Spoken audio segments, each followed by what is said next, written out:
A devastating moment. The video you're seeing here being Alexandria, a very strongly Christian town, obviously on the Mediterranean coast. Now, this is where 16 people lost their lives and 41 were injured. You can see in that video people milling around on the outskirts, and then it appears the bomber who tries to get in detonates his device. A different camera angle does appear to show the individual trying to get in through the security gates at the front of the church, failing and then detonating his device very close by. Remember, high security at venues like this, because the 10% of the Egyptian population that are Christian have been under persistent attack for quite some time now. ISIS claiming responsibility for this attack and others in the past as well.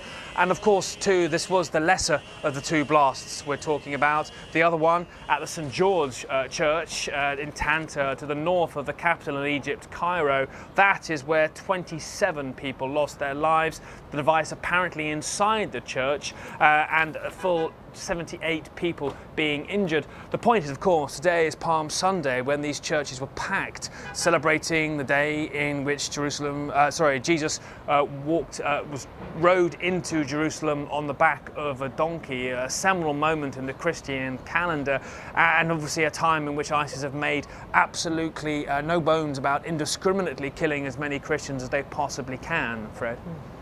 And so, Nick, are we seeing attacks like this in Egypt because ISIS is losing ground in places like Iraq, where we've been seeing security forces carrying out operations in Mosul to drive them out?